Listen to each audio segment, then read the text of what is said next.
ಕಟ್ಟದೇನು, ನೀರಲ್ಲಿ ಮೀನು ಅಡಿಮುಟ್ಟದೇನು, ಆ ದೈವದಾಜ್ಞೆನೆ ಎಲ್ಲಾನು.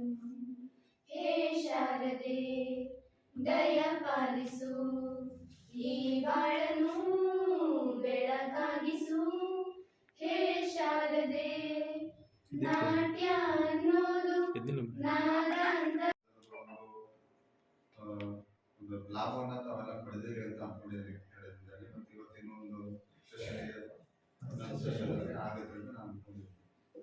ನಾನು ಮೂಲತಃ ಹೇಳೋದಿಷ್ಟೇ, ನೀವು BEd ಎಲ್ಲ ನೀವು ಮುಗಿಸ್ ಬಂದಿದೆ. ನಿಮ್ಮ ಮೆಥಡಾಲಜಿ ಮತ್ತೊಂದು ಬೇರೆ ಎಲ್ಲ ಥರದ್ದು ಟೀಚಿಂಗಿಗೆ ಬೇಕಾದಂಥ ಫೌಂಡೇಶನಲ್ ಏನು ಬೇಕೋ ಅದನ್ನು ನಿಮ್ಮ BEd ಕೋರ್ಸ್ಗಳಲ್ಲಿ ಮತ್ತು ನಿಮ್ಮ BAನಲ್ಲಿ ಮತ್ತು ಇಷ್ಟು ವರ್ಷ ನಿಮ್ಮ ವೃತ್ತಿ ಜೀವನದ ಅನುಭವದಲ್ಲಿ ನೀವು ಪಡೆದುಕೊಂಡಿದ್ದೀರಿ. ನಾನಾ ಥರದ ಬ್ಯಾಚ್ಗಳನ್ನು, ಬೇರೆ ಬೇರೆ ಥರದ ವಿದ್ಯಾರ್ಥಿಗಳನ್ನು ಎಲ್ಲ ನೀವು ಅವರನ್ನು ಹ್ಯಾಂಡಲ್ ಮಾಡಿದ್ದೀರಿ ಮತ್ತು ಅವ್ರಿಗೆ ಟೀಚಿಂಗಲ್ಲಿ ನೀವು ಎಫರ್ಟ್ ಹಾಕಿದ್ದೀರಿ. ನಿಮ್ಮಲ್ಲಿ ಆ ಒಂದು ಅನುಭವ ಇಟ್ಕೊಂಡು ನೀವು ಈ ಒಂದು ತರಬೇತಿಯ ಒಂದು ಲಾಭವನ್ನು ಪಡೆಯಬೇಕು ಅಂತ.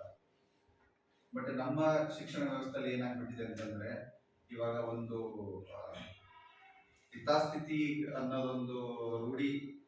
ಪ್ರತಿ ವರ್ಷ ನಮಗೆ ಒಂದು ಪ್ಯಾಟರ್ನ್ ಇದೆ. ಆ ಪ್ಯಾಟರ್ನ್ ಪ್ರಕಾರ ನಮ್ಮಲ್ಲಿ ಸಿಲೆಬಸ್ ಇರುತ್ತೆ, ನಾವು ಮಕ್ಕಳಿಗೆ ಹೇಳ್ತೇವೆ. ಆ ಸಿಲೆಬಸ್ ತಕ್ಕನಾಗಿ ಈ ಥರ ಡಿಫಿಕಲ್ಟಿ ಇರೋ ಕ್ವಶನ್ಸ್ ಇಷ್ಟು ಬರ್ತವೆ, ಈ ಥರ ಡಿಫಿಕಲ್ಟಿ ಇರೋದು ಸಿಂಗಲ್ ಮಾರ್ಕ್ಸ್ ಲಿಸ್ಟ್ ಬರುತ್ತೆ. ಅದೊಂಥರ ಸೆಟ್ ಪ್ಯಾಟರ್ನ್ ಇದೆ. ಅದಿಷ್ಟಲ್ಲೇ ಮಕ್ಕಳಿಗೆ ನಾವೇನು ಮಾಡ್ತೀವಿ, ಒಂಥರ ರೆಡಿ ಗೈಡ್ ಥರ ಹೇಳೋದು, ಓನ್ಲಿ ಮಾರ್ಕ್ಸ್ ತೆಗೆಸೋದಕ್ಕೆ ಸೀಮಿತ ಆದಂಥ ಒಂದು ವ್ಯವಸ್ಥೆಗೆ ನಾವು ಒಪ್ಕೊಂಡ್ಬಿಟ್ಟಿದ್ದೀವಿ. ದೈಹಿಕ ಶಿಕ್ಷಕರನ್ನ, ಕಂಪ್ಯೂಟರ್ ಶಿಕ್ಷಕರನ್ನ ಹೆಚ್ಚಿನ ಆದ್ಯತೆ ಕೊಡ್ತಾ ಅವರ ಮುಂದೆ ತಂದು ಈ ಶಾಲೆ ಅಭಿವೃದ್ಧಿ ಆಗ್ಬೇಕು ಅಂದ್ರೆ ದೈಹಿಕ ಶಿಕ್ಷಕರಿಗೆ, ಕಂಪ್ಯೂಟರ್ ಶಿಕ್ಷಕರನ್ನ ಚೆನ್ನಾಗಿ ನೀವು ಉತ್ತೇಜನ ಕೊಟ್ಟು ಚೆನ್ನಾಗಿ ನೋಡ್ಕೊಂಡು ಹೋದ್ರೆ ಶಾಲೆ ಅಭಿವೃದ್ಧಿ ಆಯಿತು ಅಂತ ಅನುಭವ ನನ್ನ ಶಾಲೆ ದೈಹಿಕ ಶಿಕ್ಷಕರ ಬೆಳಿಗಿಂಚು 5 ಗಂಟೆಗೆ ವಸತಿ ಶಾಲೆಯಲ್ಲಿ ಬಂದು ಮಲ್ಕೊಳ್ತಾರೆ, ಇಲ್ಲೇ ಇದ್ದಾರೆ, ಹಾಸ್ಟೆಲ್ ಬಂದು ಮಲ್ಕೊಳ್ತಾರೆ. ಯಾಕೆ ಸರ್ ಅಂದ್ರೆ ಮಕ್ಕಳನ್ನ ನಾವು ಶಿಸ್ತಾಗಿರ್ಬೇಕು, ನಮ್ಮ ಶಾಲೆ ಚೆನ್ನಾಗಿರ್ಬೇಕು. ನಾನು ಹಾಸ್ಟೆಲ್ ಮಕ್ಕಳು ಬಾಯ್ಸ್ ಹಾಸ್ಟೆಲ್ ಮಲ್ಕೊಳ್ತಾ ಇದ್ದೆ ಸರ್, ನೀವೆಲ್ಲ ನಾನು ಬರ್ತೀನಿ ಮಲ್ಕೈತಿ, ನನ್ನ ಮಕ್ಕಳು ಚೆನ್ನಾಗಿರ್ಬೇಕು, ಮಕ್ಕಳು ಪ್ರೊಟೆಕ್ಷನ್ ಅಂತ ದೈಹಿಕ ಶಿಕ್ಷಕರನ್ನ ನಾವು ಬೇರೆ ಮಾಡಬೇಕು, ಸ್ಮರಿಸಬೇಕು, ಗೌರವಿಸಬೇಕು. ಮತ್ತೆ ಕಂಪ್ಯೂಟರ್ ಶಿಕ್ಷಕರನ್ನ ನಾವು ಸ್ಮರಿಸಬೇಕು.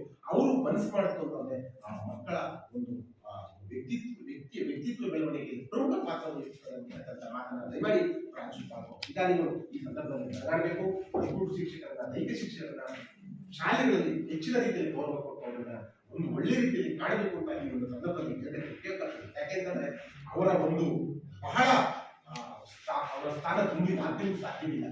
ಪ್ರಿನ್ಸಿಪಾಲ್ ಇಲ್ಲ ಅಂತ ಶಾಲೆ ಇರ್ತದೆ, ಆದ್ರೆ ಟೀಚರ್ ಇಲ್ಲ ಶಾಲೆ ಇರ್ತದೆ. ಒಂದು PE ಟೀಚರ್, ಒಂದು ಕಂಪ್ಯೂಟರ್ ಶಿಕ್ಷಕರ ಶಾಲೆ ಇರುತ್ತೆ. SS ಕಾಣಲ್ಲ, ಅಭಿವೃದ್ಧಿ ಕಾಣಲ್ಲ. ಒಂದು ಅಭಿವೃದ್ಧಿ ವ್ಯಕ್ತಿತ್ವ ಪರಿಪೂರ್ಣ ಬೆಳವಣಿಗೆ ದೈಹಿಕ ಶಿಕ್ಷಣ ಮತ್ತು ಕಂಪ್ಯೂಟರ್ ಶಿಕ್ಷಣ ಹೆಚ್ಚಿನ ಪಾತ್ರವನ್ನು ವಹಿಸಿದೆ ಅಂತ ಈ ಒಂದು ಕಾರ್ಯಕ್ರಮ ಯಶಸ್ವಿಗೆ ಸಾಕಾಗುತ್ತದೆ. ಎಲ್ಲರಿಗೂ ಪ್ರಣಾಮವನ್ನು ತಿಳಿಸ್ತಾರೆ. ಶಾಲೆ ಬಗ್ಗೆ ಆಯೋಜಿಸಿದ್ದೀರಾ. ಈ ಒಂದು ಸಭೆಗೆ ಮುಖ್ಯ ಅತಿಥಿಗಳಾಗಿ ಆಗಮಿಸಿರ್ತಕ್ಕಂತಹ ಕ್ರಿಯಾಶೀಲ ಉಪನಿರ್ದೇಶಕರಾದಂತಹ ಶ್ರೀಯುತ ಸಿದ್ಧಲಿಂಗೇಶ್ವರ, ಹಾಗೆ ಮತ್ತೊಬ್ಬ ಕ್ರಿಯಾಶೀಲ ಅಧಿಕಾರಿಗಳಾದಂತಹ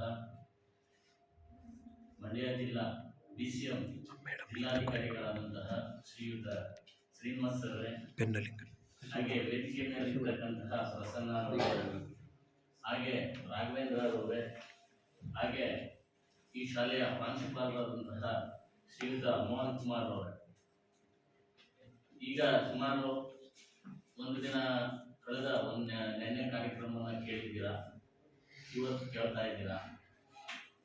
ಈ ಕಾರ್ಯಕ್ರಮ ನಮ್ಮ ಕ್ರೈಸ್ ವತಿಯಿಂದ ಆಯೋಜಿಸಿರೋದು ಮುಂದೆ. ಇದರಲ್ಲಿ ನೀವು ಇಬ್ಬರು ಒಂದು ಶಾಲೆಗೆ ಆಯ್ಕೆ ಮಾಡಿಕೊಂಡು ಈ ಕಾರ್ಯಕ್ರಮವನ್ನು, ಈ ಒಂದು ತರಬೇತಿಯನ್ನು ನಿಮಗೆ ಕೊಡಲಾಗ್ತಾ ಇದೆ. ಈ ತರಬೇತಿಯನ್ನ ಕೊಟ್ಟ ನಂತರ ಇದನ್ನ ತಾವೆಲ್ಲರೂ ಕೂಡ ಮಕ್ಕಳಿಗೆ ಅನುಷ್ಠಾನಗೊಳಿಸಬೇಕಾಗ್ತದೆ.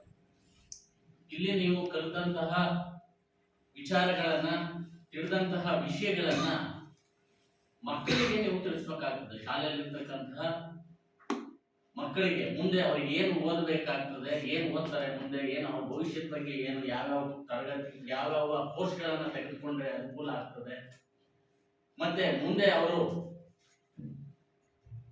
PUC ಓದಂತಹ ಸಂದರ್ಭದಲ್ಲಿ ಯಾವ್ಯಾವ ಆಯ್ಕೆಗಳನ್ನ ಮಾಡ್ಕೊಳ್ಬೇಕಾಗುತ್ತೆ ಅನ್ನೋದ್ರ ಬಗ್ಗೆ ಯಾವುದು ಉತ್ತಮ ಅನ್ನೋದ್ರ ಬಗ್ಗೆ ನಿಮ್ಗೆಲ್ರಿಗೂ ಈಗಾಗಲೇ ತರಬೇತಿಯನ್ನು ಕೊಡ್ತಾರೆ.